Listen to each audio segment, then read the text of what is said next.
Nomiki show. The Nomiki show. We clash momentarily for class solidarity. Cash circulating, give the masses back its currency. Greed from elites, oligarchs stay fed. Deep state, fake fed, everybody break bread. Racism, homophobia, sexism, religion in this melting pot we live in. Time to build a new system, unionize labor rights. Highlight the issue, talking heads left is best. The saga continues. The Nomiki show. The Nomiki show. The Nomiki show. The Nomiki show.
clash momentarily for class solidarity. Cash circulating, give the masses back its currency. Greed from elites, oligarchs stay fed. Deep state, faith fed, everybody break bread. Racism, homophobia, sexism, religion in this melting pot we live in. Time to build a new system, unionize labor rights. Highlight the issue, talking heads left is best. The saga continues. The Nomiki Show. Hello and welcome to the Nomiki Show. I'm back. Oh, has anything changed? No? Everything is okay? World stable? Oh, okay, cool. I should have taken a longer vacation. Many of you know that I went on vacation to Cuba for 2 whole weeks. That went by so fast. Bucket list item checked off. So grateful to the Cuban people and to everybody who helped facilitate the trip. It was quite a time to be in Cuba, but in particular, I was at the Bay of Pigs, Playa Giron, the night that Putin invaded Ukraine. And you know, I like to do this when I go to countries I've never been to. I like to bring some sort of history, of political history, or history of beyond politics, anthropological history of those places. And of course, Cuba is very important. It's important to the left. It's important to geopolitics. It's important in this what we thought was a post-Soviet-ish world. So, of course, I was in Playa Giron and Putin invaded Ukraine. And I was reading about the Bay of Pigs. And I was reading about how Fidel had to maneuver after he won the revolution against Batista. And just for folks to remember, if you don't remember, Batista was backed by a lot of mafiosos. He cut a deal to take back power after he lost power. And that's when he became autocratic. And he had the support of the mafia in New York. He cut a deal with them to open up casinos, to open up hotels, and turn Havana into the Vegas of the South. So that didn't work out great. And Fidel did successfully win the revolution. It was very hard fought. He was way over. Their revolution was outnumbered by far. They had horrifying defeats in the beginning, but he was able to win control. And of course, 60 years later, since the fall of Batista, Cuba has been able to exercise its own independence, keeping both the US, especially in the last few years, at an arm's length, but of course also the Soviet Union and post-Soviet Union Russia. But it's been complicated. It's an extremely complicated history. And I think that is the lesson here, right? We often talk about these geopolitical hotspots in sort of black and white ways. We talk about foreign policy in black and white ways. We talk about the U.S. Foreign policy in black and white ways. We've had different foreign policy strategies since Eisenhower, or we want to go back to FDR, Cold War, early Cold War, all the way to today. Democrats have different foreign policy strategies. Republicans have had different foreign policy strategies. And I think that's kind of how we are in this situation right now on the left. We're trying to figure out who we are as a country, where we should be as a movement, as Putin has really exercised beyond his power. And we'll talk about this later on the show, whether or not he has committed war crimes. Many believe so.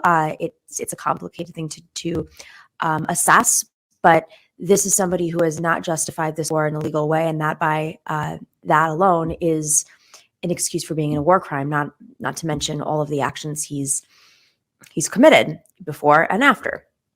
So on the left, I'm sitting there in Playa Giron, and I don't have access to CNN or the typical news, which could be good, but it's also a little bit bad because I was looking at Twitter, and Twitter is a cesspool of propaganda and bots, misinformation and disinformation from everybody from Russian propaganda to US propaganda to right-wing propaganda to Nazi propaganda.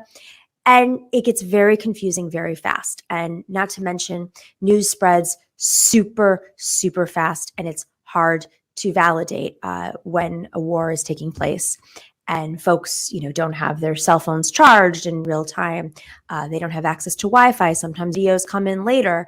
Not to mention, they're in Russia in particular, Putin has cut off access to Western press, to independent press, Russian independent press and media. And if you are caught doing so as a journalist that is not part of Russian state media, you could be sentenced to 12 years in prison. These are dangerous. You know, the West has isolated Putin. The West media has isolated Putin, but he's also isolated himself. And that is my concern today. The global community, the global economic community has come together to put Putin in a very difficult position in which the economy of Russia, just to put this, make this point very clear, is the size of Texas. His funds are not going to last long enough, especially with the EU and the US saying they're no longer going to be purchasing oil from Russia. So this isn't going to last very long, and he's going to start looking for different ways to continue his power to win his war. So he's going to go to his autocratic friends and ask for some support. They may or may not give it. If he is shown to be successful, they may be inspired by his actions and do similar things, invade other countries, to develop this sort of brotherhood of autocrats around the globe to push back against Western capitalism. It's not looking good, though. And I mean, who knows? It seems as if Putin is in a corner, that other autocrats around the world just see too much risk, especially since so many of these oligarchs have had their accounts frozen, and in some cases, assets seized, whether it's yachts in Europe or houses around the world that have been used as cash holdings instead of bank accounts. It's not looking good for Putin. And so this is why the no-fly zone is a big conversation topic right now. The US and the Western governments are looking to Zelensky to lead and will support him to lead the revolution. But I think that they are all very cautious about putting any boots on the ground or further aggressing the situation because Putin has nuclear weapons. And we're not sure if he is a rational actor at this point or an irrational actor. Rational actors, you can predict their behavior. Irrational, you cannot. And if he's up against the wall and he has put all of his energy and his country's resources into invading Ukraine, all for some greater purpose to unify former Soviet states under his autocratic regime, he has put a lot on the line. And if he has no way out, what will he do? And will he take all of us down with him? I think these are the very serious and difficult existential questions that we're facing. And, the last time I think we faced it as society was during Bay of Pigs, was post Bay of Pigs. And I never thought in my life that I would be sitting here thinking about a nuclear threat, but it does warrant a question. And it's definitely humbled me quite a bit in terms of foreign policy commentary and hot takes, because things are too high right now. And I believe in democracy. I think many of us believe in democracy. I don't believe in U.S. imperialism as a path to democracy, but I do believe in democracy. So I do believe that the Ukrainian people are going to do all that they can and are looking for the support to succeed so that they can protect their democracy. And of course, countries in Europe right now are feeling it much more intensely because it is right there. They're right there. Finland is across the water.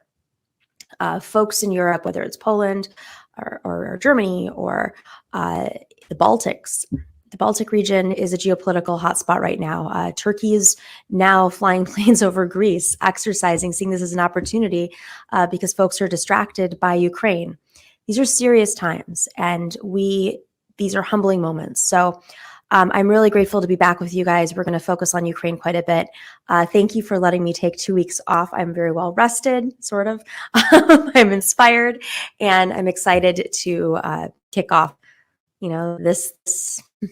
These shows are very important in these moments. So thank you to everybody. If you're not already part of our community, please join us on patreon.com/The Nomiki Show. And if you don't follow us here on YouTube, please do. Share it live.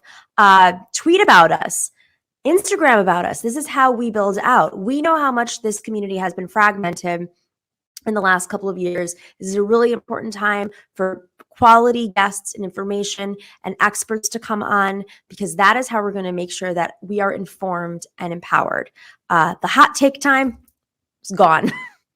That's the way I look at it. So we really do rely on your support. Thank you to everybody who's been here with us for the last couple of years.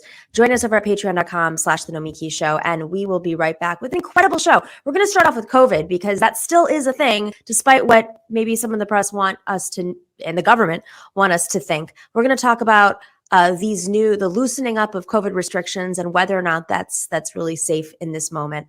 And then later, we're going to talk about solidarity. It's Solidarity Wednesday. We have a great show with Brad Jenkins, Dr. Eric Feigl-Ding next, and then the one and only Ben Dixon right before we go to our panel with Arun Chaudhary and Rabb. See you in a second.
Welcome back to the Nomiki Show. Oh boy, will we ever get through this pandemic?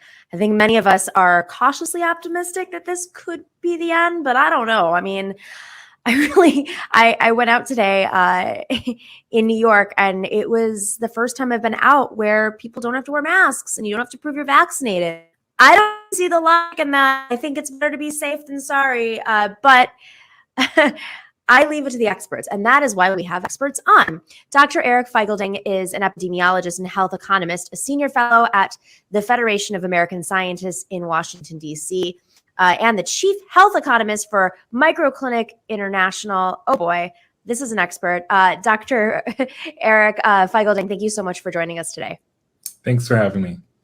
So right before I came on the show today, I saw this report out of Hong Kong stating that once again, hospitals are overrun and there are record deaths right now, mostly, they said, at least with elderly, because of the Omicron variant. What is going on? Because here, the wave passed and it's gone. I mean, I guess COVID's done again, right?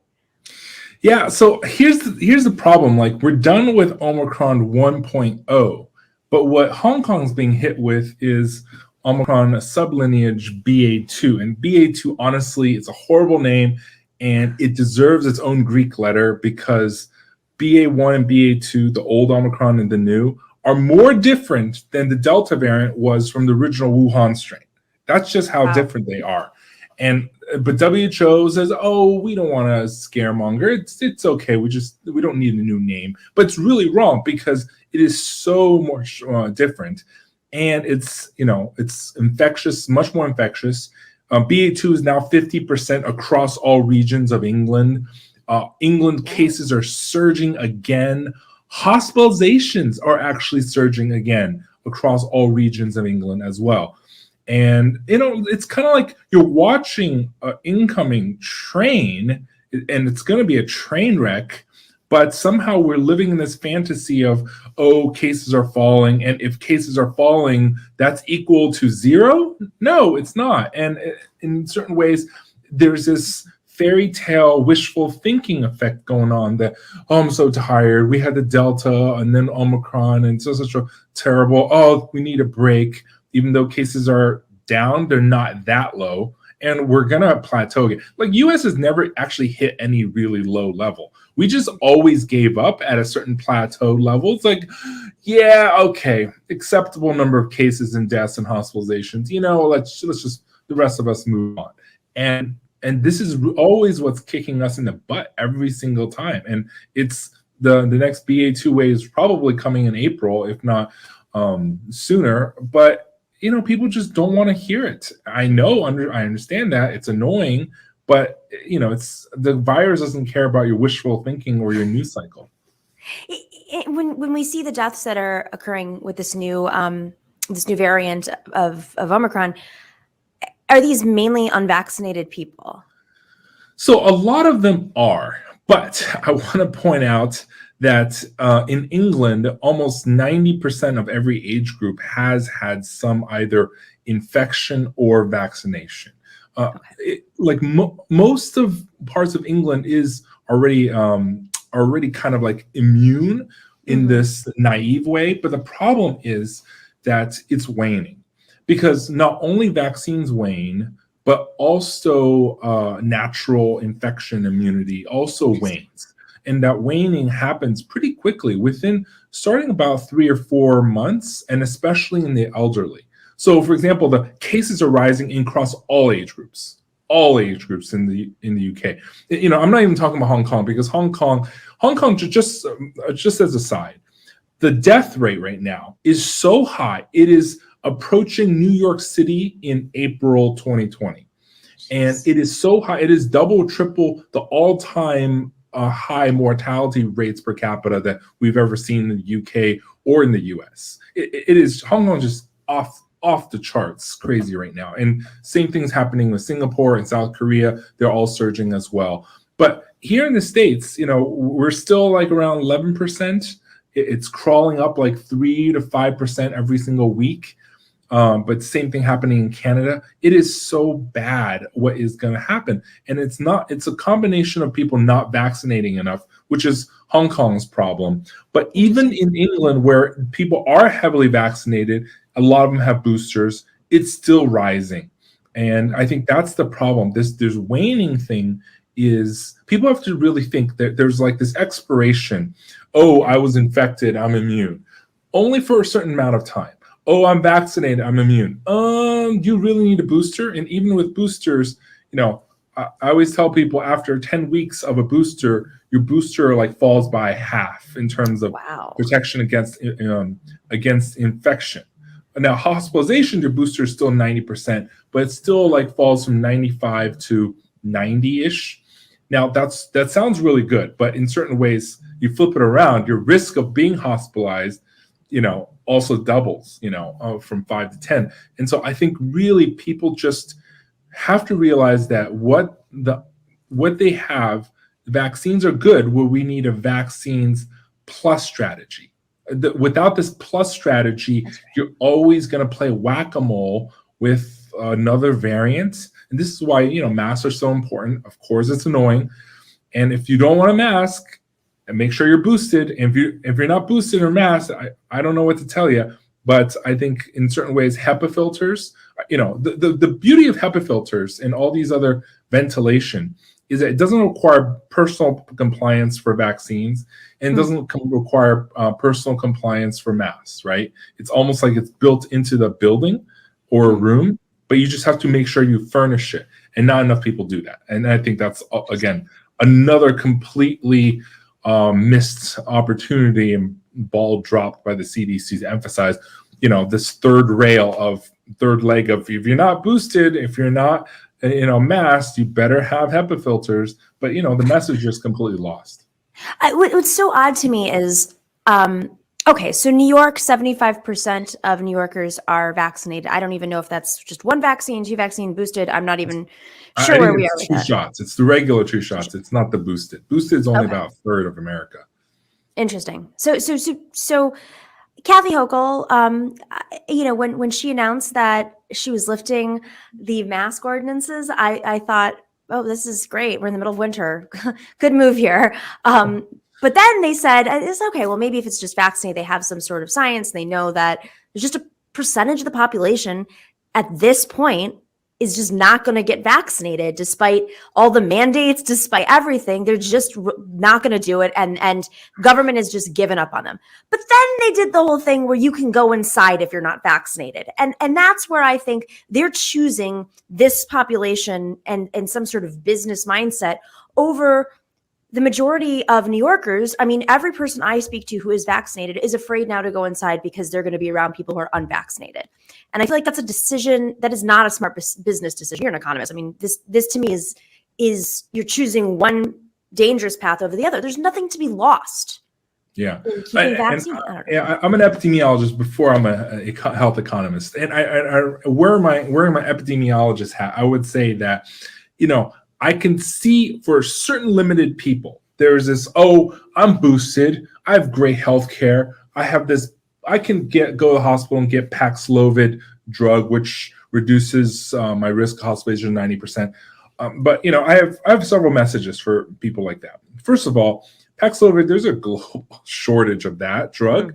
Monoclonal antibodies don't work against BA2 that well. Like almost all the FDA has basically pulled all the monoclonal antibodies against Omicron now, because except for one or two, they just don't work. And in certain ways, if you don't have any, vulnerable family members and you're boosted, you're fairly okay. But my main concern is everyone has someone who is immunocompromised or vulnerable.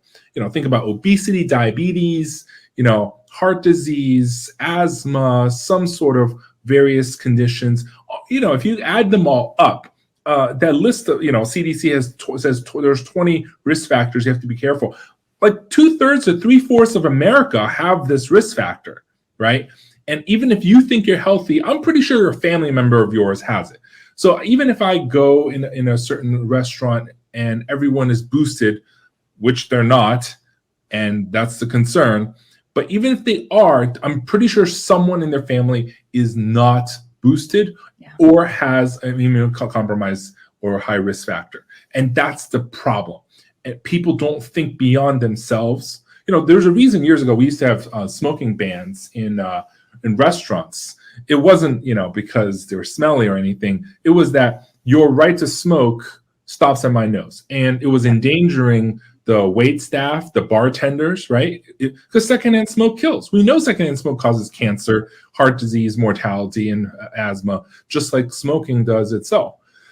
So that's not okay. And your freedom, you talk about freedom, but at the same time, you don't have the freedom to drink and drive, just get wasted and drunk and go out driving. You don't have the freedom at all, right? Mm-hmm. But somehow people completely overlook that. You don't have the freedom to not buckle up, even though it's technically a personal choice, but for public safety, you should. And this notion gets completely lost of protecting others around you. Your right to do anything you want in the privacy of your home, great, stops at my nose in a public space. And I think the issue is sometimes there's so much political pressure that, they want to wish it and use the willpower of hope to wish it away, but the virus just does not give a rat's ass about that. Well, I mean, it's crazy because the tobacco lobby was extremely powerful, and yet, and I'm sure there were some sort of, insurance companies and pharmaceutical companies who were in on that as well, but they did not succeed. Government did finally step up. I mean, this was not that long ago. Granted, there were lawsuits. Many years. Yeah, I know, but it was over many years. And again, smoking eventually got the stigma of smoke. The thing is, the difference in smoking is, you can smell cigarettes, right? You can't smell the coronavirus. It's completely odorless. And, a lot of the things that makes alcohol, you can smell alcohol, and, it's clearly drunk driving is one of those things that's, very tragic. It's something in your face. But the coronavirus, there's no in your face kind of exposure. The exposure is silent. It's one of those silent but deadly kind of things. And again, it affects a lot of the immunocompromised and the unvaccinated and undervaccinated people. But you can't see that. You don't see that around you. And public health, I always tell people in public health, here's the problem. If it was something, in a hospital, you can see not wearing helmet, sent to the hospital, oh my gosh, look at the brain injury.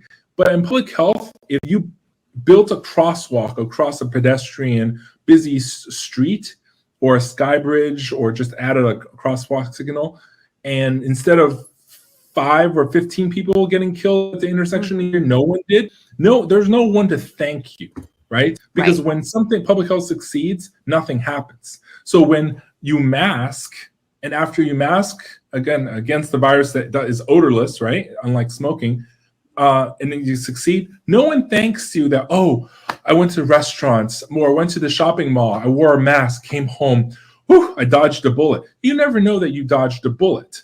And so no one really says, oh, thank God I was buckled. Oh, thank God I wore helmets, or thank God. There's no gratefulness for public health intervention. And that's why at the first sign of cases falling, which is, again, this very abstract statistical thing, people will be like, oh, God, okay, come on, just let me have my freedom and let me do what I want. And that just creates this, oh, let me drink and drive again. Oh, let me smoke again, basically, in public, right? So what I don't understand is why is the U.S. government, why have they taken these shifts in reporting, the CDC? This to me is like when George Bush Jr. decided to eliminate funding for the EPA and pretend, well, climate change doesn't exist because we've basically wiped out the EPA. Just because you don't report it doesn't mean it doesn't exist. Yeah, I know. The CDC's guidelines recently, we went from high transmission one day, switcheroo late February, on I think February 24th, to a new reporting guideline that eliminates positivity and just puts in instead hospitalization, because that's what we care about all of a sudden, not cases, even though cases fuel transmission that will eventually affect more people, and fuel variants, of course, and long COVID. We're just going to work at hospitalizations as if anything not hospitalizations, barely counts anymore. And so I feel like this CDC new counting method it's this malfeasance, because, by the way, the numerator is how many hospital admissions you have. The denominator is where you live. But in some rural counties in the U.S., there's no hospitals, right? So there is this numerator-denominator disconnect, and some hospitals have some areas have a lot of hospitals, while the people that come there come from various different places. It's a horrible metric. It's statistical malfeasance to use this horrible metric that is unusable in a lot of rural America, and basically allows you to downplay the cases in a lot of places. It is just horrible. And I always tell people, think about it. If hospitals are not full, we don't need helmet laws. We don't need seatbelt laws. Hospitals are not full. We don't need drunk driving laws. Hospital not full. Come on, is that any way to manage and protect families and members of our vulnerable people in our society, or kids, to say the least, right? No, you should never create a criteria for public health based on, oh, we don't need to do something because the hospital beds are not full. But that is exactly what we're doing with COVID. But we would never accept that for implementing helmet laws or seatbelt laws. Oh, hospital's not full, no seatbelt, no helmets needed. How ridiculous is that? I mean, masks in particular, it's it's no loss to anybody. You don't, if you're not vaccinated, wear a mask. Go inside. It's not going to kill you. It's not going to kill people around you. Or do outdoor dining. Restaurants need to adapt to outdoor dining, heat lamps, and I think in the spring, when it's a little warmer, cases will be lower because there will be less people congregating. But then in the summer, it flips around because it's going to be so hot in the deep south that people congregate inside for AC and close the windows to keep the cool air in again. And so that's why oftentimes we see a lot of this phenomenon. But it's not that hard if you have heat lamps. And if you don't have heat lamps, HEPA filters, stack your rooms up with HEPA filters. I tell my friends, if you really want to have a gathering. But, not everyone can afford HEPA filters, but you can build a Corsi box. These, you take a duct tape, 5 filters, you build them into a cube. You ever seen these? Like Yeah. some kids are building them. It's really cool because you can do it for under $40. A simple $10 box fan and 4 or 5 filters, and you can create something that's even as good as a HEPA filter.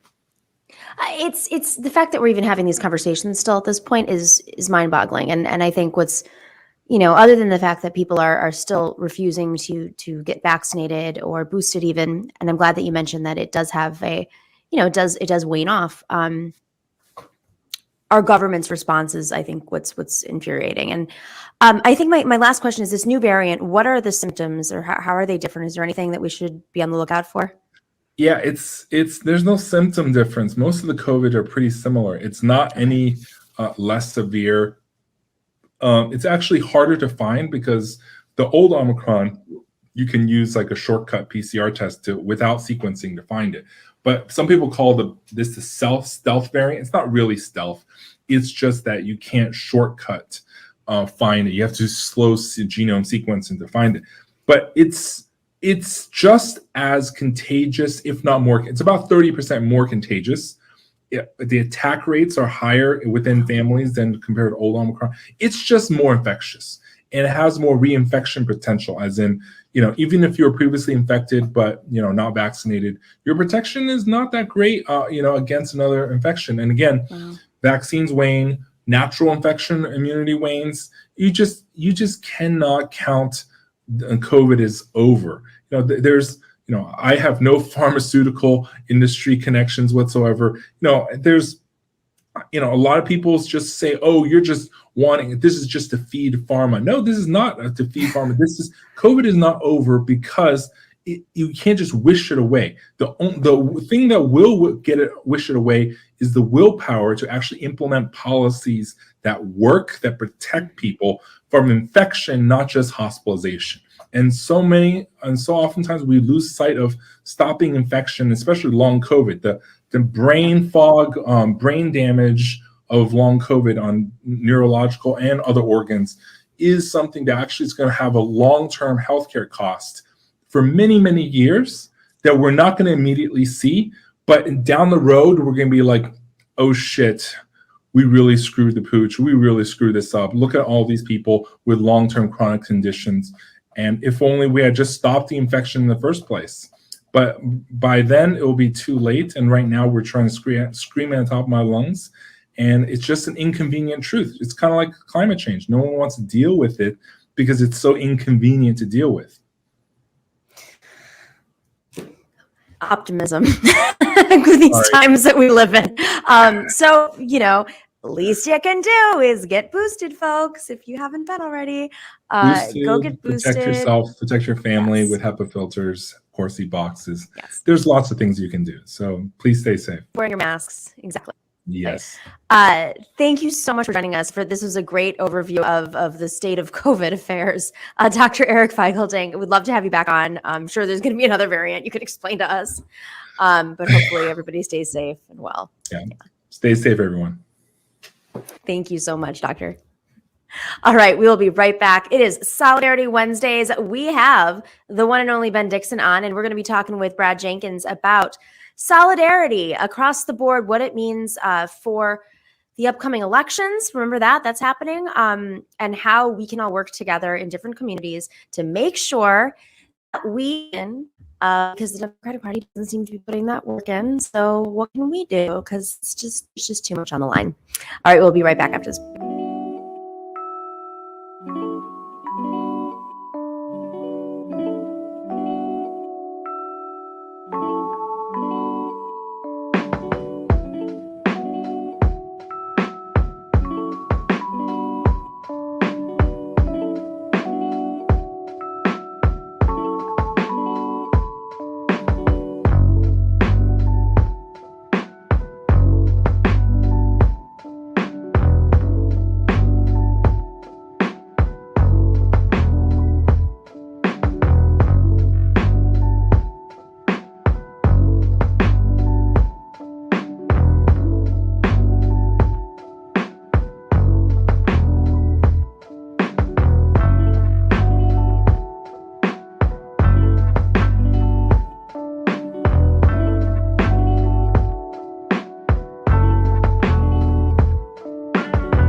All right, welcome back to the Nomiki Show. It is Solidarity Wednesdays. It's my favorite day of the week because I start off the day over at the Benjamin Dixon morning show. I have a really inspirational conversation, even during these incredibly stressful times. Existential threats all over the place. It's like a game of whack-a-mole. And that is why we decided to do Solidarity Wednesday, because we know that to get out of this, to get through this, it's going to take an extraordinary effort of solidarity. And so our dear friend Benjamin Dixon is here to join us today. What's up, Benjamin? You got a little costume change there? Yeah, just a little bit. Let me lean my laptop back a little bit. Hey, Nomiki, it's always a pleasure. I love these Wednesdays. Me too. I'm really also excited because we have a guest today for our Solidarity Wednesdays. He is the acting president of the AAPI fund, Victory Fund, excuse me, which mobilizes 23 million Asian American and Pacific Islander voters to participate in, that thing, voting, because we believe in democracy, or at least we try to protect our democracy. Thank you so much for joining us, Brad Jenkins. Nomiki, thank you, Ben. Yo, that theme music, the whole music is so fire. I don't know. I was thinking it's not mine though. Like that's Nomiki had that produced. Like you're talking about what we just heard. It was brilliant. I love it. Napoleon the Legend. Like, does every guest mention how dope your theme music is, Nomiki? Because it's so good. Yeah. It's Napoleon the Legend. He is a panelist on our show. He's an amazing activist and hip hop artist, and he did it for us. And I was like, it was like the most moving thing. I was thinking the same thing. I'm gonna be honest with you. I was thinking how dope the song was. Well, I'll let him know. Maybe he can do some more projects. That's like a whole industry. So, Brad, okay, state of affairs right now, not looking great all around. We'll probably touch on foreign policy stuff in a second, but here back at home, I remember in December, I saw an article in the New York Times talking about how the Democratic Party's largest donors were like, hold up now, Biden administration, you're not focusing on protecting voting rights. We're not donating. Yeah. And that was the moment I was like, well, things are definitely going to change now if the biggest donors aren't donating because you're not prioritizing voting rights. But that didn't seem to do anything. What's the state of affairs when it comes to voting rights? Oh, man, it's a tough beat, I will say. And there's been, probably not a surprise, there's been a fracture even among, I live in DC. Where are you guys at? I don't know where in the country y'all are, if you're in New York or outside the Beltway, but Atlanta. Yeah. You're in Atlanta. Okay. God bless you. I worked in the Obama administration, so I did wear the Obama hat, but I got this for you, Nomiki. I got my Bernie mug here. Wow. Obama I was an Obama person too, so one of the few Obama heads who was all in for Bernie. Look, I think that you're right. I think that there was I'll put it mildly, I think that there were, as it should be, given what just took place, right? At the end of the day, what took place, and it's going to happen again. It's going to, like, we could just count on and I wouldn't even call it a Republican Party anymore. I mean, they are a party of a wannabe a fascist leader. This reality show host. They are 100% going to try to steal the election. Mm-hmm. And the fact that we have not prioritized doing everything that we can to ensure that not even that aside, right? The whole, the idea that secretaries of state, Republican secretaries of state, are going to do everything that they can to ensure that Donald Trump is reelected. That aside, but we already have in place so many barriers for people of color to vote. That's right. And we have a majority. We have a president. We have a White House. We have a Senate. We have a Congress. Sorry, I don't know why my phone is ringing. And we didn't do anything about it, I think, as Democrats. I think that there had been, y'all been sounding the alarm. I think a lot of progressives, obviously a lot of our champions in the Congress have been sounding the alarm. And I think that just knowing, and you guys probably know this, but just knowing the sort of the pace and the beat of the legislative push this past year, it was almost like Build Back Better or voting rights. Right. The fact that there was even a choice, the fact that we were even put in that position, just shows how strategically we were not quite not quite aligned as a party. And this is the challenge. Look, this is the fundamental challenge of our party, of the Democratic Party. And I'm someone who, you know, again, I was a Bernie bro, but also I was an Obama bro. I don't know what the hell I am now. I feel you on that. I'm like, what's going on? I please tell me. But you Realigning, know, there's a real lack of leadership. There's a gap of leadership. And I think that, look, there's a lot of really inspiring young leadership, new folks, right? But when it comes to actually whipping votes, we're still relying on Nancy Pelosi. And so we're still relying on Chuck Schumer. So again, the party still has to, in many ways, defer to them. And so you're right, Nomiki, a lot of their donors, Schumer's donors, Pelosi's donors, were the ones saying we have to prioritize voting rights. Right. And we just didn't see it happen, which is Ben, you're in Georgia. I mean, this is what I find so impressive, and I think so many other Americans saw this. You didn't wait for anybody to show up and save you. You guys started organizing years ago and did so very effectively and saved our Senate as a result. What's the vibe like there right now? I mean, that is the front lines for voting rights right now. Yeah, you know, there's a lot of work that was put into the ground here. A lot of organizations, Stacey Abrams headed up quite a few, the New Georgia Project, Black Male Voter Project, Mundell Robinson. There was a lot of organizations that were on the ground doing the work because they saw what the secretaries of state, particularly Brian Kemp, they saw what he did when he snatched the election away from Stacey Abrams. And so they had to, the gubernatorial election 2018, they had to put boots on the ground to out-organize the voter suppression. And so where are we now? We're having to out-organize it again, you know, and this is really brings a lot of light to what you're saying, man, about like why people would take their donations away. Because if those donations are being used to out-organize voter suppression and you have the capacity to use legislation to help us out and you don't do it, then why are we using our money and or our manpower, human power to do anything for this party? Yeah. Yeah. And Georgia's, I want to throw in, I mean, there's nothing more important than Georgia. I feel like it's ground zero right now if we're thinking about these midterms, right? We've got the Senate, we've got the gubernatorial. Just this past election, right? The runoff, the Senate runoff, just to show you, again, if we're talking about Solidarity Wednesday, which I also love, by the way. One of the first things I did when I came onto the Victory Fund was we have to, as communities of color, work together, right? We just have to do it because the resources that our democratic institutions actually spend on reaching and turning out our vote is pathetic. It's insane. And by the way, I think that the DNC would admit to it. I think that they do. Jamie Harrison's having a fit over it right now. 100%. It's pathetic. And the reality is the only reason Biden is in office is because people of color, particularly in Georgia. The only reason we have a Senate is because of people of color in Georgia. And Asian Americans, you know, our community, I'm half Asian, half Black. So I also view this from a speaking of solidarity, I view this from a little bit of a different perspective.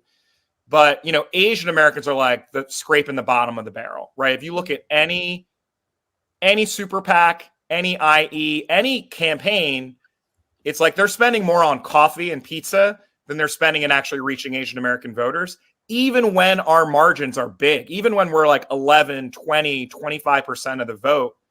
And in Georgia, we were such a huge, I mean, especially in Gwinnett County, right? Huge, you know, mostly Indian American, not East Asians, the South Asian Americans in Georgia. We did a thing, Victory Fund did a thing last cycle where we were able to get some money and invest in data because the data is a disaster, complete disaster in a state like Georgia. The Democratic Party refuses to invest in cleaning up the voter file with regards to communities of color because they say it's too hard. It's too challenging. And again, this is the only way we're going to win. So last cycle, Victory Fund spent a good amount of money just cleaning up the voter file. There were 300,000. You're going to love this, Ben. There were 300,000 voters in the voter file that were labeled as African American who were actually Asian American. And we clean that up. But think about that. Think about all the money being spent, like poured into Georgia in that final, 3 weeks. And they're trying to knock doors and they're trying to do lit. They're trying to do all this like sophisticated, targeting. Yeah. And they're sending the wrong community Yeah. to actually turn it out. And we wonder why Asian Americans don't vote at higher rates. So we actually, this is a rare thing, but Victory Fund, we put together an MOU with Collective PAC, so Stephanie and Quentin, and then also Latina Victory Fund. So our 3 PACs are actually working together this cycle. So we're going to be raising money together. Great. We're going to be investing in data together in Georgia, Arizona, and Nevada. Nice. The only way we're going to win, because here's the thing, and I hate to say this because I have friends, a lot of friends that work at the DNC. They're not doing it. They know They're it. not doing it. I mean, So this is. we have to do it. We have to do it for ourselves. You know That's what I mean? right. That's right. That's right. I'm so glad you mentioned the DNC because that was where I wanted to pivot because I mean I can't even. It's like you could literally people can repeat my talking points now at this point. It's been going on for like 4 years. Friendly reminder, regular reminder that the Democratic National Committee does not have budget transparency, and the voting members of the DNC wanted it. Jamie Harrison wanted it. They want to know where all that money that those donors are putting into the DNC is going and why it's not being invested in state parties. State parties are flawed. They won't always operationalize the way that they should, but they're in the community and they're there to build a pipeline. They know they know their communities. They know that I don't think there's any state party leader, I think that I can be firm to say this, that doesn't want to win, that does want to have 100%. their candidates win. And if the DNC is just taking this money and putting it into some consultants, for presidential races, it's bad for democracy. And they know that now. I mean, this is what's really getting me. The word is out. Those donors would not have done this if they didn't know that their money was not going to the places that they keep asking for it to go. And it's, I mean, we're literally talking about preserving democracy worldwide. And yet we as the Democratic Party can't even put money into the Democratic Party for voting rights. For data cleanup, no less. Even just to win elections, right? I mean, that's the thing. Like, and the cool thing right now, right? I mean, at the end of the day, I'm trying to be. I always try to be positive, right? I always try to focus on like what can we actually do? Because at this point, it's March, right? I mean, the midterm elections are right around the corner, right? Primaries are even. I mean, we just had a primary in Texas, so we're voting already. And at the end of the day, all I care about is winning, right? Mm-hmm. So you're right. Like, there are a lot of things that I think this administration, look, I mean, not to sound like a hack, but there are a lot of things this administration did do well, in defense of Biden, given what he inherited. And I mean, I've been living in DC, so we've been living in a state of fascism for the past 4 years. So like anything better than Trump was great. But my thing is now, is like, what are we seeing from the party to show me that they're focused on winning? That's right. When it comes to narrative, when it comes to actually saying what the Democratic Party has done for the American people for the past year, I'm not seeing it. Right. And I'm not seeing, and we can't wait until a month before the election to start talking about this stuff. That's right. Right. Like, we got to do it. We got to do it now. And, I think that's going to be the fundamental challenge. We can't just say, we're not as bad as the other side. Now we're running on a record. We're running on what did we deliver for the American people in these past 2 years, or did we not?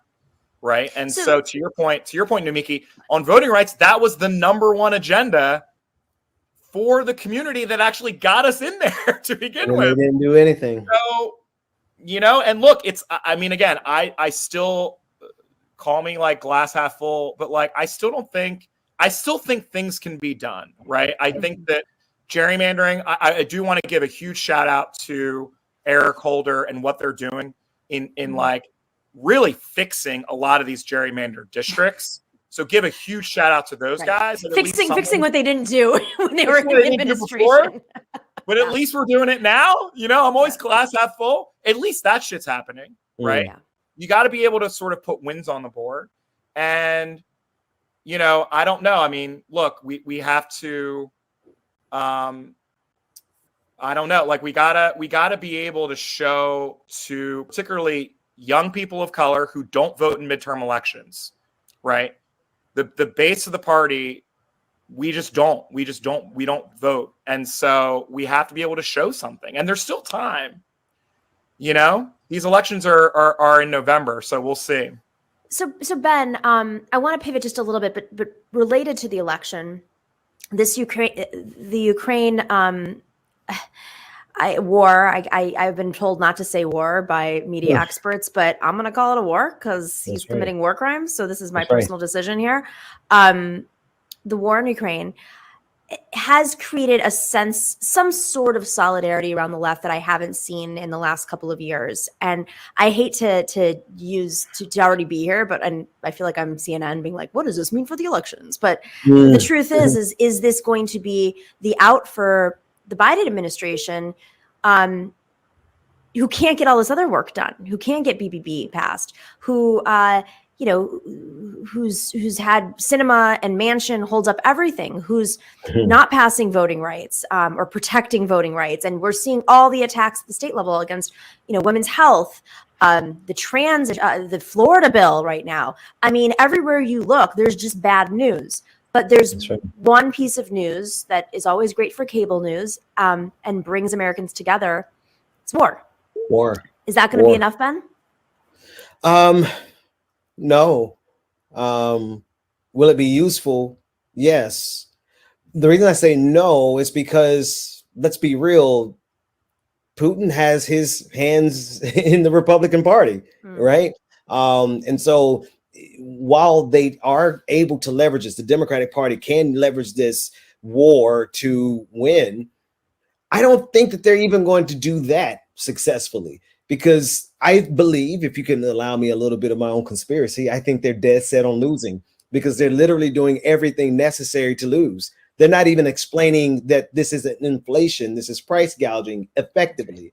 They're not sending that messaging out in mailers. They're not running commercials on it. And you know why? It's because those silly consultants over there in the political realm are eating up all that cash, and I can't believe they can't get that African-American Asian distinction right, Red. I mean, that's a pretty basic data thing. So with that type of behavior pattern from the top to the bottom, Nomiki, I think that they want to lose, because that's what they're doing. They're getting ready to lose. And there's a lot of obviously contractors who are making a lot of money on both sides who are in appointed positions, without getting too wonky, in the DNC. They haven't been elected, but they're appointed, and they sit on important committees like the Rules Committee. And it's frustrating because, again, this is about democracy. Okay, last, just on Ukraine, I do want to touch on the refugee crisis, because I think we've all seen the video footage of refugees, orphans, children. There was a report yesterday by Vlad Dutier on CBS of a child who went 500 miles with his phone number written on his hand, and to get to the Polish border, and he's safe now. But it doesn't always end up that way. One of my best friends told me her colleagues had to evacuate Kiev, and the fathers stayed home, and it took them 48 hours just to get outside of Kiev because of the traffic. And then, of course, all the blocks along the way. Add to that, you're a person of color. So I asked my best friend, who has worked in Ukraine twice and is an expert in post-Soviet states, and she said, post-Soviet Union states have a real issue with race. It's not. It's a pretty much white. These are white countries. There's a lot of Eurasian tendencies there and flavors of Eurasian nationalism, and it can be economic progressivism or not conservatism, but there is a lot of Eurasian nationalism, and that has been exhibited in how they've dealt with refugees that are not white. So it seems like it's shifting a little bit, but. Is this enough? I mean, is this conversation, obviously, the Eurasian politics is not something that we're all fluent in, but has it highlighted sort of the discrepancies between how we treat refugees here and abroad? I'll start with you, Brad. I mean, 100%. I mean, I'm sure you guys have covered the coverage. Have you guys seen that viral clip of the way that they've been talking about the refugees, and even Fox News referring to them as refugees. It's like, oh, are you referring to other immigrants fleeing persecution, fleeing the border as refugees? I don't think you are. No, I mean, you're 100% right, Nomiki. This is complicated, right? And I think viewing it from afar, I think I'm reminded by two things that is helpful to level set. One, there's an Afghan refugee crisis right now, right? Sure. And Americans have, and there's been some really great work. Speaking of the Biden administration, they've done great work in resettling something like 75,000 Afghan refugees into the United States. But that number is going to increase. Mm-hmm. And we have a challenge right now. We're seeing all these beautiful images of, I'm not sure if you guys saw the Berlin train station, of all these Berliners literally going to the train station with signs welcoming refugees into their home, like literally saying, I will take you. In Poland, the same thing. Like, other countries are doing this. They're welcoming refugees. We have a crisis here in America because no one wants to do that here in America, right? For Afghan refugees. And so there's been a lot of investment from the administration into this organization called Welcome.us, which is working with all of these different civic organizations to actually place Afghan refugees in communities. So they're not in shelters, but they're actually in homes, right? A lot harder to do when they're Black and brown families than when they're, not white, white and blue eyes and blonde hair. With that said, though, Welcome US is actually going to start accepting Ukrainian refugees as well. Mm-hmm. It's just an interesting dynamic that's going to be at play here, because that's going to roll out. And I'm just curious. I think it's, their number one priority is because they know there's going to be another 50 to 70,000 Afghan refugees that they're going to have to accept and settle here in America. No one is bringing this up.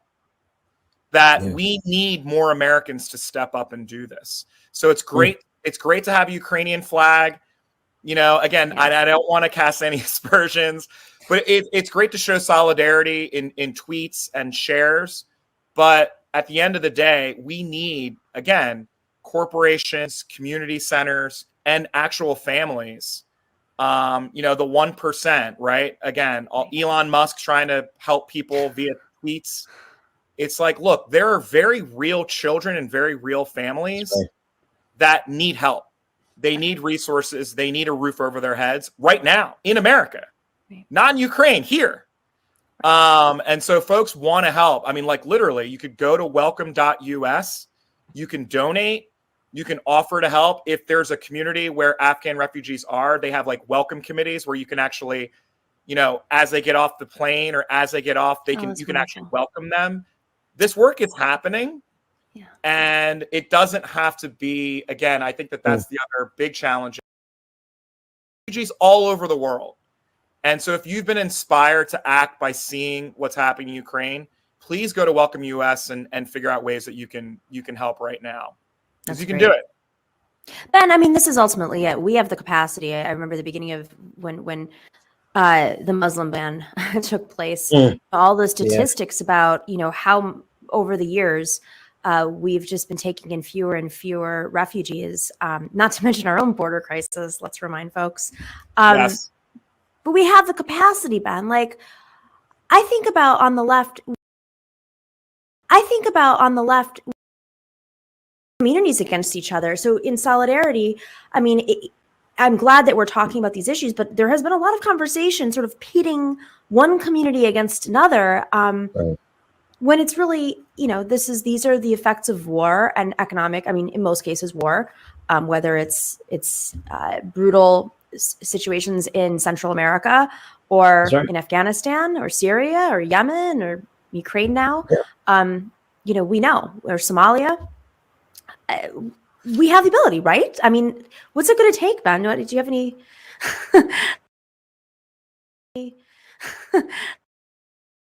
Right? No. I want to just bring into the conversation, like you said, at our border, I'm reminded of how the Haitian migrants and asylum seekers were treated. I mean, America organized really quickly to clear them from the Texas border. One day there were thousands of Haitian asylum seekers there, and then the next morning they were all gone. Right. So the American government is extremely efficient at deporting people, but not at processing asylum seekers of a particular melanin count. We see that, and then we have to put that aside here because Ukrainian refugees still need help right now. Because we got to stop war. And I mean, you asked a big question, I have a big answer, because these are people who have been either the direct, they're running away from war directly in their nation, or they're running away from sanctions that have made their country unlivable. They can't find work, they can't feed their children, and so they migrate to find a better life. But it's two examples of what we in the United States contribute to the chaos that we create not only at our own border, but borders internationally. That's right. Yeah. I just got back from Cuba, as you guys know, and I met gone. I mean, the path from Cuba, 90 miles away from Miami, to go into to Brazil, found a way to Brazil because they could use their visa, because Cubans can only, their visas are only valid in certain countries. Flew to Brazil. Somehow, I can't remember, this one person told me the path into Central America, paid the coyotes, and these are not wealthy Cubans. These are poor Cubans who are affected by the sanctions. I was there for 2 weeks. I saw it personally, how difficult it was to get coffee, how difficult it was to get black beans. Like, these are things that you think are staples in the diet. And, thank God there was very, very, very, very cheap for the citizens, but they run out because of sanctions. And you can only survive on the private market if they have it. So a lot of folks didn't want to leave Cuba.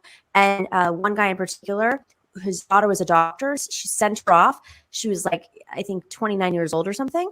And she made it through. She went all over the border, coyote over the border into Texas, and made it. I didn't want to freak him out, but it was that was very dangerous. And I don't think she really told the full story to him about how dangerous that path was. So I'm glad you mentioned sanctions too, because that's a big part of this. Yeah. Where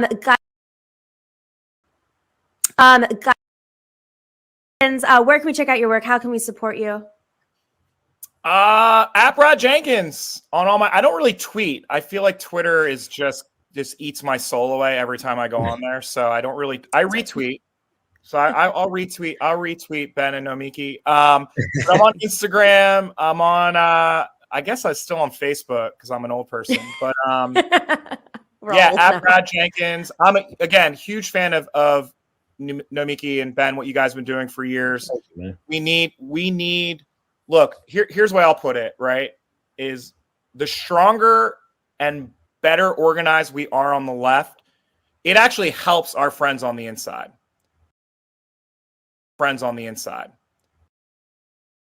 It just makes their job so much easier when we can hold them accountable. So I want to thank you guys for doing that. Again, for all the work you guys have been doing for so many years. So, and thank you for doing the hard work on the ground. Very, very absolutely. It's good to see you guys. Nice to see you too. Benjamin Dixon, thanks for joining us as usual. Go check out Ben's show. He has the Benjamin Dixon Morning Show and all the different places. And we will see you again next Wednesday. Thank you guys. Thank you. It was a pleasure. We will be right back with our amazing panel. We have Rep Chris Rabb from Philadelphia, and Arun Chaudhary. We're going to do a lot of conversation.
place, with all due respect, like Iraq or Afghanistan that has seen conflict raging for decades. This is a relatively civilized, relatively European, I have to choose those words carefully too, city where you wouldn't expect that or hope that it's going to happen. It's very emotional for me because I see European people with blue eyes and blonde hair being killed, children being killed every day with Putin's missiles. Poland was one of the EU countries that, was hesitant to take in refugees. Talk about what has changed and the different position now. Yeah, well, just to put it bluntly, these are not refugees from Syria. These are refugees from neighboring Ukraine. And that, quite frankly, is part of it. These are Christians, they're white, they're very similar. These are prosperous, I'm loath to use the expression, these are prosperous middle-class people. These are not obviously refugees trying to get away from areas in the Middle East that are still in a big state of war. These are not people trying to get away from areas in North Africa. They look like any European family that you would live next door to. Now the unthinkable has happened to them. And this is not a developing third world nation. This is Europe. Welcome back to the Nomiki Show. Very excited after my vacation to see my good old friends, Representative Rabb, Chris Rabb from Philadelphia, representing Northwest Philly, and the one and only Arun Chaudhary in what place unknown. Are you in Germany? I feel like that's I'm actually back in Berlin. I'm in the studio. I'm in the studio. And I actually wanted to just quickly check in with Rep. How did all that turn out? You are in the same district and all this? Oh, right. Redistricting. Let's update our redistricting yeah, where do we land occurred. on that? Just so that we introduce you correctly. Who knows? I have been able to retain 85% of my district. And I get to keep my district number, which is 200, which I'm excited about. Yeah. Did you notice how I didn't say your district number? I was like, oh, maybe it's not 200 anymore. Right. You didn't know what it was. I didn't know either. That's subtle politicking, guys. So, yes, it is largely the community I've represented for the past 3 terms. Unfortunately, I am the only House Democrat out of 90 who is forced to run against a fellow Democratic incumbent. So that's a little feelings will be hurt. Unfortunate. But you got most of the districts, so sorry, buddy. Yeah, there's other ways to serve the public. Everybody needs to remember that. You know what I mean? Yeah, you could have a show on YouTube. That's how you do it.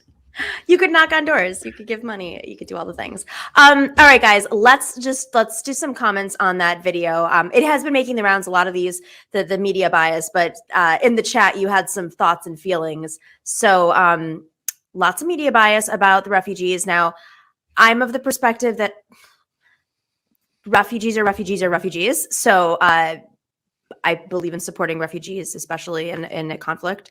But the media, clearly shown their bias there. I don't understand. To me, reporters who are on the ground are more sensitive usually to dynamics, but it just seems like I don't know. They're out to let Rep. Rabb, you wanted to vomit, so give me your thoughts. Well, I mean, it's not dog whistle. It's straight up transparency about whose lives they value more based on how they look, who they identify with. And, this is not a surprise to many folks. It is just a reinforcement of, what we see in mainstream media and corporate media, such that it is saying out loud what many folks have been saying quietly, that if these are folks who you wouldn't want as neighbors, even if they were U.S. citizens, you sure as heck don't want them as refugees. And we live in a nation that has extraordinary racial segregation. I actually serve a neighborhood that has been intentionally racially integrated for over 60 years.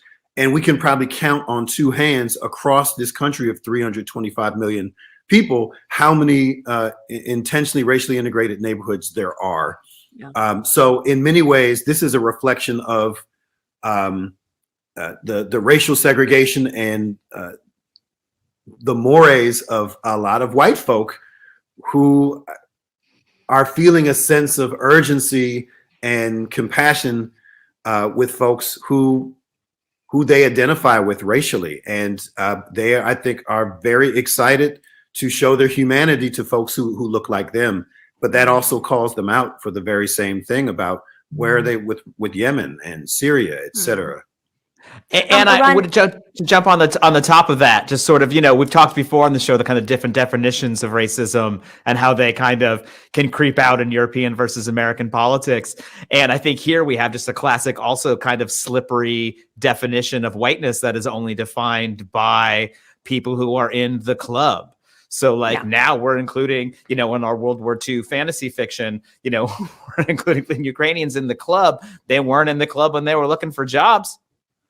When they were in London looking around, so it really, this sort of sliding scale of who is and who isn't in the white club is just Orwellian, the way that it shifts around from day to day. I've mentioned this earlier in the show. My best friend works in Switzerland for an NGO. We met in freshman year of college studying international relations, and then she really upped it several notches for me. I'm just on little YouTube, and she's actually working in very conflict zones all over the planet. But she's worked in Ukraine twice, and I know you have too, Arun. One thing she said to me when she saw these clips as an American was, she said, the uncomfortable truth that a lot of not just Europeans, there is definitely class and racism in Europe, especially in whiter parts of Europe. When I say whiter, I mean like Anglo-Saxon waspy land. Hope I'm not offending anybody in the global north. Well, I mean, yeah, you would that's what include it is. Italy in the global south. You would include Greece in the global south, but Southern Europe excluded, I guess. So she said to me, she says, Ukraine, post-Soviet states, the uncomfortable truth is there is very aggressive racism there that they have not, because democracy is fairly new, it's the Eurasian nationalism is still deeply in the blood and culture. And there hasn't been a lot of work to really disentangle that from society that maybe other countries, have been working on, are not necessarily successful, but are at least conscious of. Arun, you worked in Ukraine. Do you have a similar sense of this? I think things are different rather than sort of being like the democratic experiment somehow gives people a head start on this. I think Western and Northern Europe had successfully exported a lot of their racial misery to their colonies. And when it comes to Eastern Europe, you have a place where they had no place to put that. And so a lot of it ends up mixing in of itself. I mean, this is also a place where you've had just such a deep, yes, as you say, sort of deep, ethnic, sort of xenophobic feelings, I think, during the Second World War and before. You see people weaponizing history on both sides of the line in this way, in a way that kind of belies the fact that this part of the world has been very volatile as borderlands in between, often more stable areas become, and that over and over again, we have seen the kind of, whether it is about anti-Semitism or about anti-immigrant activity, we see it being weaponized. You saw in Belarus, Lukashenko literally inviting folks in the Middle East just to use as sort of infantrytic bodies to throw against the fence with Poland, right? Sort of in a bizarre move. You see now, folks in Poland, preventing some certain people from fleeing over the border, etc. You see the same thing happening in Russia, and you see people on both sides weaponizing that. They're being super racist, pointing their fingers, and the people who are suffering are, of course, marginalized people. Of course. So I'm glad that you mentioned Poland, and I know you probably have a lot of thoughts on this. This is so weird. Matteo Salvini, he is the mayor of, help me out here, Arun. No, he's an MP, and he's the head of La Lega. So he is, the head of what formerly is probably the largest national party in Italy. And then he went to, and it was the mayor of Polanyi. He visited the mayor. Sorry. He visited the mayor in Poland. And then, yes, please tell us what happened. This is beautiful. Well, no, that's so much. So he's the head of this. And he went to the Poland-Ukraine border, and the mayor of I can't say it. A typical Polish name to say. Przemysl shows him the Putin admiring T-shirt he wore while he was in Moscow. So can we enhance that a little bit? Yeah. Ta osoba, którą określa pan jako swojego przyjaciela zrobiła i co tak naprawdę zrobiła tym ludziom, którzy tutaj ilości 50 000 dziennie przekracza granicę. Prosiłbym, żebyśmy wspólnie pojechali. Właśnie pojedziemy zaraz do ośrodka dla uchodźców i pojedziemy na granicę, jeżeli będzie pan w tej koszulce. Zapraszam panie senator. Thank you, sir. You have a chance to condemn Putin right now. Yes.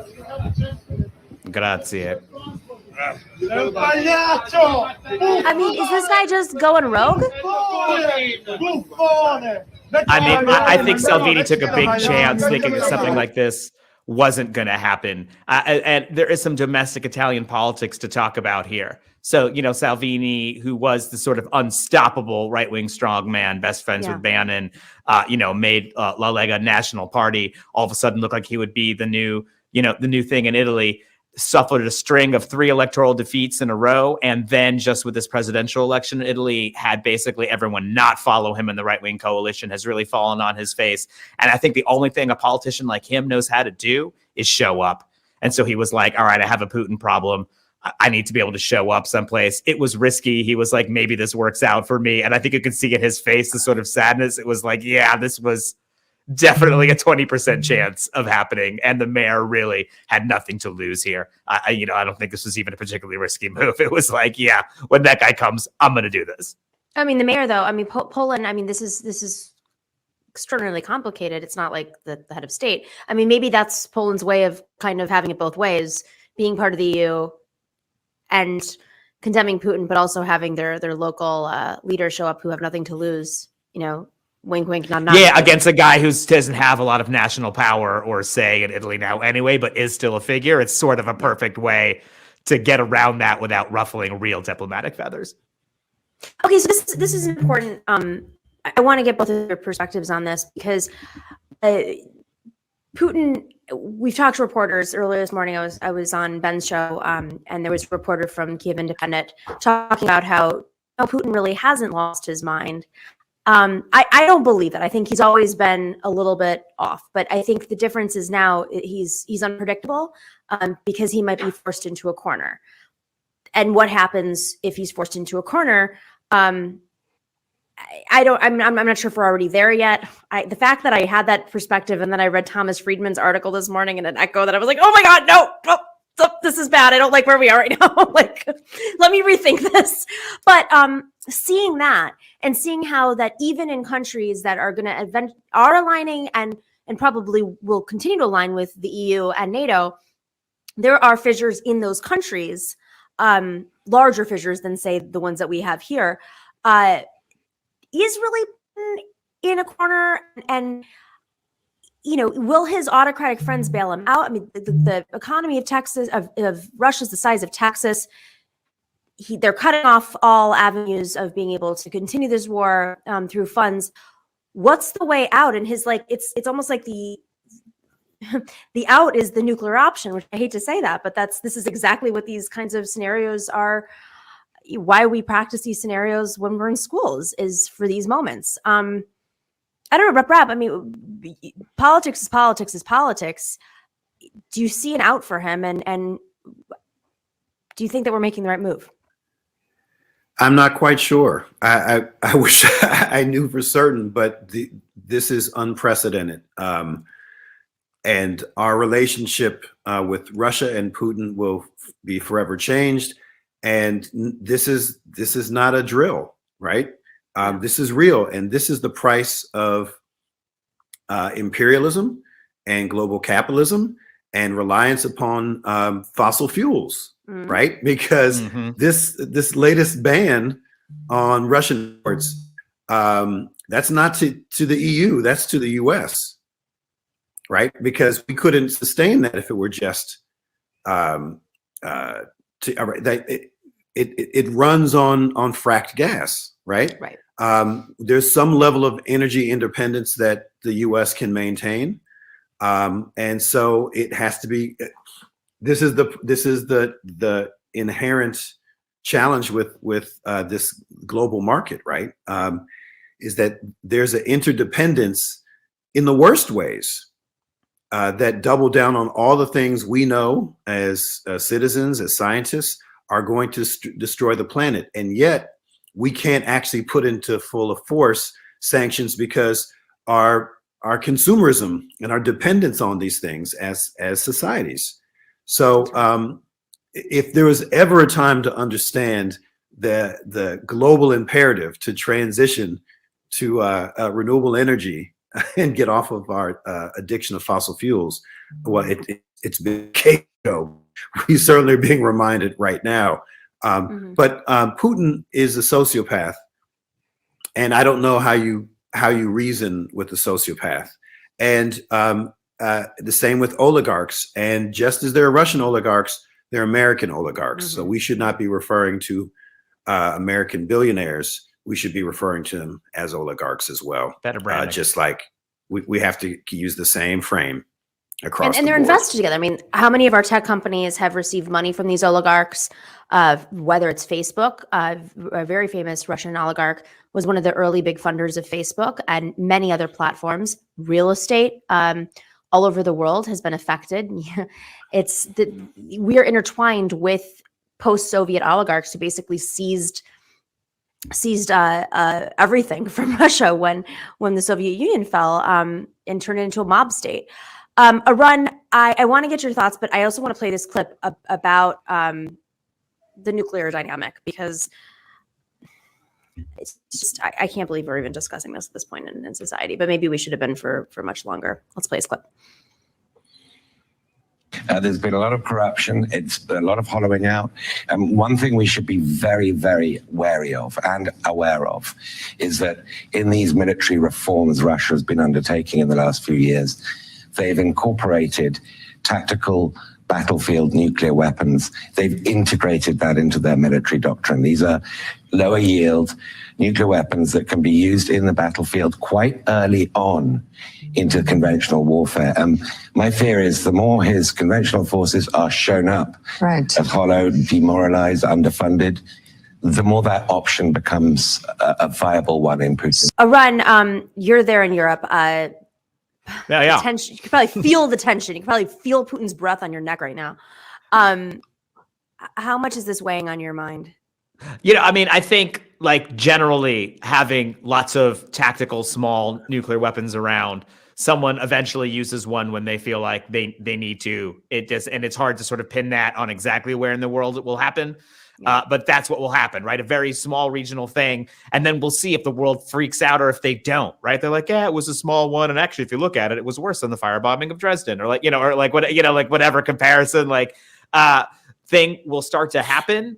But I do think the sort of ratcheting up of the rhetoric, and I'll pull this back into answering the last question at the same time, is part of the thing and is sort of part of the pressure tactic. Because as much as sort of on Twitter, everyone yelling "Hail Ukraine" or whatever, I think the Putin, especially Lavrov, and these sort of experienced folks over there really do see where the fault lines are in Europe and see where those things are. And it's not just petrodollars. A lot of it is, for sure. But we had this exact same conversation when I think, Nomi, you mentioned in a hopeful way, I heard there's just going to be this global tax, a global sales tax, or a global, that sounds great. How is that all going to work? And it's like, well, it's not going to work because everyone in Europe gets their carve out.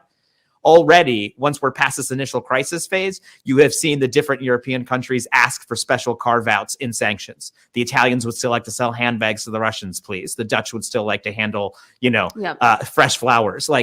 Everyone has their special thing, jewelry for other people, diamonds, like everybody has something. And by the time you're done picking away at this about everybody's interests, you realize that as much as we do have, right, this kind of cold warriors trying to fight a bipolar situation in a multipolar world, even as all of that confusion is happening, that somehow on both sides of this, we see the same companies. Well, we see the same companies, but I mean, right before I came on today, I was watching a report on the list of companies that have decided that they're no longer, they're divesting, they're boycott, whatever the relationship, disentangling themselves from the Russian marketplace. In many cases, this obviously affects civilians. We're going to have somebody on who's a Twitch streamer who can't access her Twitch funds from Russia, and she can't be openly critical of Putin because she could go to jail for 12 years, but she can't access her funds through the marketplace right now. And not to mention that the ruble is worth less than a penny.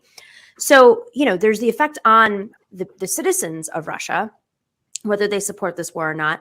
But there's also different types of relationships. So in this segment, I saw discussing the different companies. Each of them have decided to divest in very specific ways. Some sort of like super specific, right? Yes, exactly. Like completely pulling out, temporarily closing, Details. I mean, it's the sausage, right? It's the sausage and the optics. But regardless, it's still pressure, right? They're still trying to pressure him as much. This is there's an enormous amount of economic pressure coming down on both Russia and Belarus right now.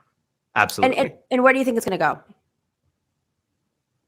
I think it does. I don't think it leads towards enough of an instability to destabilize the Russian government. I think a lot of people are kind of looking for that to happen. I don't think that's what happened. I think, I often talk about the number one, lever in political communication is not outrage or fear; it's loss aversion. But that the trick is, that's why inflation is so sticky, right? My money's worth a little less today than it was yesterday. Like something's happening and I can't control it. But also it happens with dignity. And I feel like the communications war that you see happening now is so much about dignity and not about these economic hardships and coming through it, that it is sort of painting a different narrative. And I think this is really a communications war being fought not on Twitter or on Facebook and the places where we're used to seeing it, but it's being fought on Telegram and places where, folks in the region are much more often. And it's incredible to be subscribed to different sides, different Telegram channels during this war and to see the exact same clips with different captions. Like, the kind of just amount of information being put out in real time, disinformation putting out in real time, counter information to the disinformation put out in real time. We are seeing something happening here, something that is very real. I mean, the day of the attacks, or like the day after, I opened up my Telegram and it was like 30 new people had signed up. A good chunk of them do work actively in democratic politics. That was very interesting to see. Rep Rabb, do you think there's a way out? Where do you think this goes? I just remember being, how old was I? 30 years old at the German Marshall Fund. I was an American Marshall Memorial Fellow, and I was one of 18 Americans between the ages of 28 and 40 who were traveling across Europe for a month. We traveled through 5-6 countries and learned about their different political, cultural, economic systems. This was right before 9/11. So this was, wow. This was a long time ago. And I'd never been to Europe before. And it really dawned on me how both international and insular Europe is, how in close quarters folks are, how much history there is, how much the borders mean in terms of national identity and the complexities and nuances associated with nationality, and what it means to be European, and what were the proxies for Europeanness, and who should be allowed in NATO. And I know Turkey was like, and a lot of this was around whiteness that was never talked about. And I remember asking folks when I was in, I'm trying to remember, I think I was in Prague. I asked multiple times. I wanted to meet some Roma community members. And they're like, why the hell would you want to meet those people? Totally. They just looked at me like I had misspoken, like I was crazy. And I'm like, I'm Black. Of course I want to meet them. And they were just shocked. And some of the Roma folk who I met were shocked that I asked to meet them. And they're like, what's this about? And it just reminds me of how fragile all of these things are, these relationships, these dynamics, and how it influences everything. And I don't know how we're going to come out of this, but we will not be the same. And what I'm hoping for is that more conversations like this happen, because we have this thing where people just jump on the bandwagon and say, we're with Ukraine. And I get it. They need our support. But all refugees, all victims of imperialism and all the isms, militarism, etc., they all need our help. And we need to understand how they're all connected. And by being silent about some issues and loud about others tells a lot about us. And we have to do better. And that conversation is not going to be led in corporate media. It's going to be led by folks like you and folks on the front lines, so that we can have a higher level of civic literacy, so that we don't buy what the corporate duopoly is talking about in Congress, and also what they're trying to sell us on mainstream media. I think that's so well said. I think that, like, you know, the real trick is to be able to have the real debate, which is so important, about what a multipolar world is going to look like, and how to have just outcomes in that world. But we can't do that with the media continuing to be able to just dump these jingoistic tropes on us. It all feels so familiar. You know, we're all old enough now to have done this a few times, and it's like, whoa, this is what it feels like to get old, huh? If all that comes out of this is Russia bad, we've lost. Yeah, Tolstoy bad. That's all we're gonna get. Yeah. Tolstoy bad. Yeah, banning Russian literature. Not what we're looking for here, guys. I do want to recognize my grandmother, because she was a refugee, and my whole family was. But she passed away on March 4th, 2017, and her funeral was March 8th, if I believe, 2017, and it was International Women's Day, and she was the matriarch of the family, who brought in multiple refugees. She was from Albania, so when the wall fell, hundreds of family members she took care of. But on the day of her funeral, when we were speaking, was the day that the Trump Muslim ban went into effect, and it was, you know, here we are 5 years later, and having the same conversation. So I when I see refugees from wherever, I think of my grandmother. It didn't matter. They'd come into the church, whether they were Somalian, Orthodox members of the church, she would take them in, and, you know, it doesn't matter. Just once you have that. No means testing, right? No means Come on, testing. folks. We can do better than this. Yeah. Well, also, if you come from that, there's a sensitivity to it too. So, you know, that's why I was really shocked by these reporters who've been around so many different situations, and to be that numb. Yeah, I guess it dehumanizes you too. Rep Rabb, good luck at your speech. Thank you. I was supposed to have attended. I wanted to attend a rally about 75 miles away.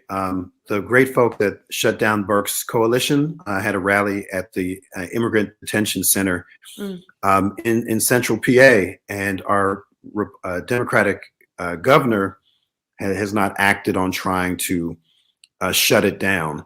And I think it's important to say that, you know, this is not just an international issue. There are people among us who are asylees, who are refugees, who need support, and we have to understand the apparatus in which they're caught up in that transcends Trump, that was furthered under multiple administrations and fomented under the Clinton administration, where we have mass deportation, when we have criminalizing of Black and brown immigrants. These things are at the core of all the sickness that we are embracing in this nation, and we can't make this a partisan issue.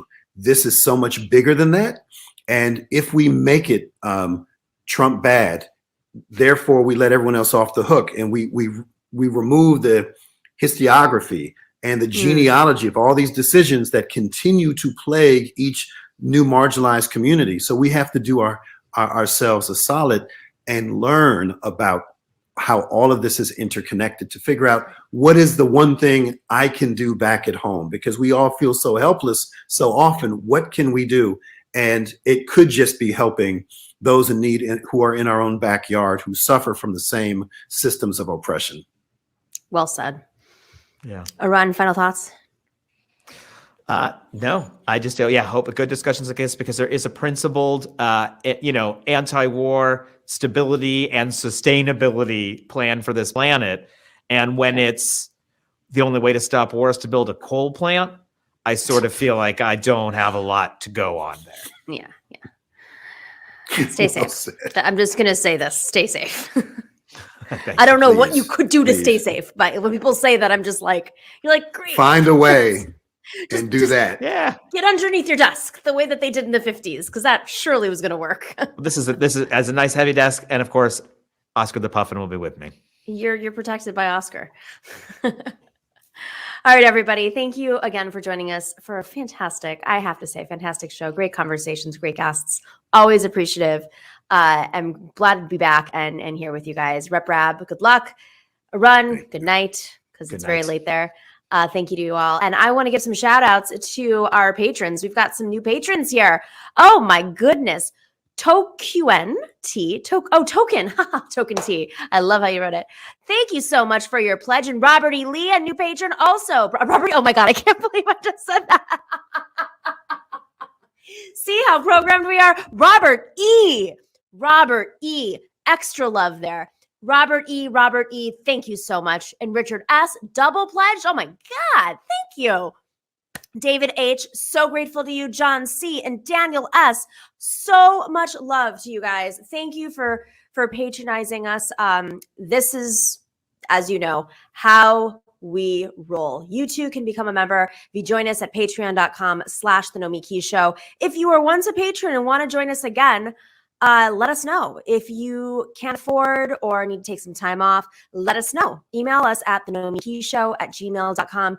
If you want to sponsor other patrons, that is an incredibly generous thing to do and goes a long way. We are independent media, as you know, so we don't have all the big bucks coming in. We have to do this on our own time, our own way. We're a tight team. But I think we do good work. I think we might be a little bit better than some of the very well-funded shows out there. We try to get incredible guests, experts on, and have deeper conversations about complicated issues that you can't just hashtag. That's what you get with us. So thank you to everybody. And as usual, stay in solidarity. We will see you on Friday.